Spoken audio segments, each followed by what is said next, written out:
유튜브 검색하면 어떤 영상은 또 라섹하지 말라고 그러고 어떤 영상에서 스마일하지 말라면서 그러니까 서로 저격하는 듯한 그런 콘텐츠들이 많이 보이는 것 같은데 뭐가 맞는 건가요?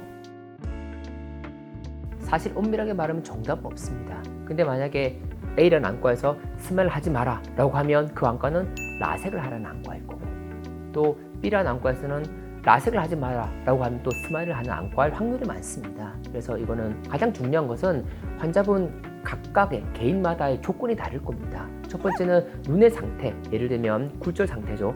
근시, 난시, 원시 이런 거에 대한 정도가 다를 거고, 두 번째는 굴절 상태를 제가 안경으로 교정하고 렌즈로 교정했을 때의 만족도, 나의 생활 패턴 이런 것들에 대한 각자만의 가치관이 다를 거고요. 그런 것들을 모든 걸 다 판단해서 이제 수술이 필요한지 아니면 어떤 수술을 해야 되는지를 결정해야 되기 때문에 정답은 없습니다.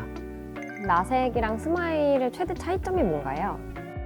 수술하는 방식 자체가 완전 다르죠. 엑시머 레이저라는 레이저는 이렇게 각막 실질에 조사하는 레이저이기 때문에 실질에 조사하기 전에 위에 있는 각막의 상피를 제거한 이후에 도수를 교정해서 각막의 모양을 얇고 평평하게 만든 다음에 보호렌즈를 끼우는 거죠.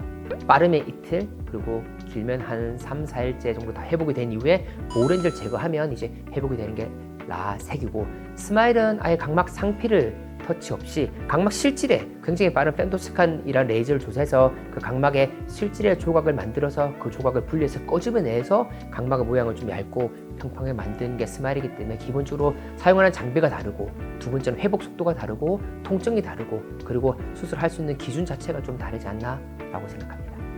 라섹과 스마일의 장점을 제가 한 가지씩만 정해서 말씀드리면, 라섹은 어쨌든 가장 안전합니다. 각막에 있으면 각막의 위에 표면부터 레이저가 조사가 되기 때문에 각막 아래쪽에 있는 각막을 충분히 많이 남길 수 있기 때문에 이 안정성은 라섹 수술 따라올 수가 없습니다. 스마일의 가장 장점은 통증이 적다는 거죠.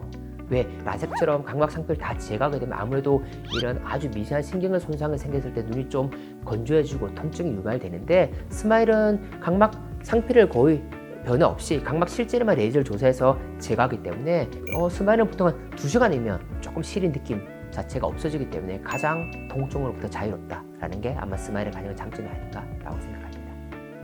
그럼 어떤 병원에서는 라섹만 된다 그러고 어떤 병원에서는 라섹, 스마일 둘 다 가능하다고 하는 경우는 왜 그런 건가요? 이런 경우는 환자분들이 좀 헷갈리시게 될 텐데요. 이때 결정하는 방법은 이것만 기억하시면 되겠습니다. 첫 번째, 환자분이 스마일을 원하는데 병원에서 라섹을 권하는 경우는 거의 병원 말이 맞을 확률이 많습니다. 왜냐하면 첫 번째는 각막의 두께가 조금 애매할 경우, 두 번째는 각막의 대칭성이 조금 떨어지고 각막 구조가 조금 약하다고 판단할 경우에는 아무래도 스마일보다는 라섹이 조금 더 안전하기 때문에 그럴 경우에는 아마 병원 말대로 라섹을 하는 게 맞을 것 같고요. 환자분이 라섹을 원하는데 병원이 스마일 경우에는 좀 다릅니다. 자, 일단은 환자분이 라섹을 원하는 경우는 이럴 경우입니다. 첫 번째는 좀 비용적으로 스마일이 워낙에 고가기 때문에 아마 경제적인 합리성을 생각하는 게 라섹일 거고, 또 환자분들은 라섹이 가장 안전하다라고 생각을 하고, 두 번째는 나는 아픈 것도 좀 잘 참을 수 있어 라고 생각하기 때문에 그런 가치를 충분히 가지고 있는데 병원에서 어떻게 보면 비싼 수술을 권하는 의미일 수 있긴 하겠죠. 그럴 경우에는 오히려 본인만의 주관을 가지고 라섹을 조금 더 의견을 얘기하는 것도, 그래 얘기했을 때 병원에서 그러면 라섹하자라고 하면 라섹이 맞았을 확률이 더 많지 않을까 생각합니다. 저희 병원에서는 실제적으로는 환자분의 라섹을 원하고 환자분이 생각하는 니즈와 경제적인 이윤을 뺐을 때 병원에서 생각하는 게 라섹이 조금 더 안전하다고 하면 저희 병원은 대부분 다 라섹을 원하는 편을 합니다. 그렇기 때문에 환자가 라섹을 원하고 병원에서 스마일 원할 때는 왜 꼭 스마일을 해야만 되는 이유가 따로 특별히 있지 않을 경우에는 라섹을 하는 게 더 맞지 않을까라고 생각합니다. 기본적으로 난시가 많은 분들은 스마일 수술 후에 난시가 남는 경우가 옛날부터 좀 있었습니다. 그래서 난시가 많은 경우에는 그냥 이제 라식이나 라섹을 권하는 병원도 많았는데, 최근에는 이 스마일도 굉장히 좋은 난시 교정의 결과를 보일 수 있습니다. 특히 저희 병원에서는 오디오표가 넘는 초고도 난시 있는 분들도 난시가 거의 남지 않고 잘 교정되는 결과들이 많기 때문에 난시가 있다는 이유만으로 스마일을 포기하고 라섹을 하는 거는 좀 고민할 필요가 있지 않을까라고 생각합니다.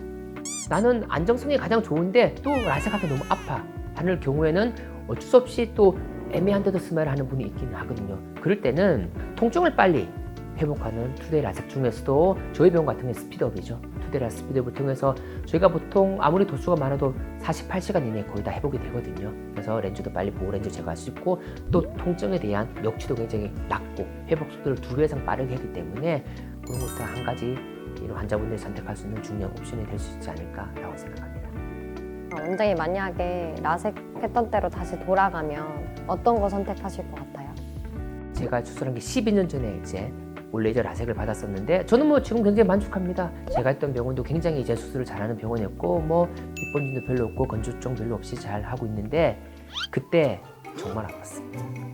강남에 수술하고 경기도 연천까지 이제 집에 가는 길에 아파가지고 눈물도 나고 진짜 지하철 한 정거장 가는데도 좀 힘들었었는데 지금 생각하면 제 눈을 보면 저는 이제 근시가 적당히 있었고 난시가 많지 않았고 그리고 기본적으로 알러지가 좀 있어서 굉장히 좀 건조한 편이기 때문에 제가 다시 돌아간다면 또 아픈 거 제가 잘 못 참거든요. 저는 무조건 스마일 했을 것 같아요. 스마일 했다면 저는 거의 한 2시간 정도면 약간 시린 느낌도 없어질 거고 그리고 조금 더 빨리 편안하게 좀 잘 회복할 수 있지 않을까 생각해서 제가 12년 전으로 돌아간다면 저는 스마일을 할 것 같은데 글쎄 근데 스마일은 또 실은 워낙에 수술하는 선생님의 손기술이 중요하니까 내가 믿을 수 있는 그런 선생님을 잘 찾아가서 안전하게 검사받고 그리고 아프지 않게 해달라고 좀 이렇게 부탁을 드리면서 아마 스마일 진행하면 아마 통증도 덜하고 또 건조함도 덜하고 굉장히 좋은 결과가 있지 않았을까라고 생각해서 저는 스마일을 할 것 같아요.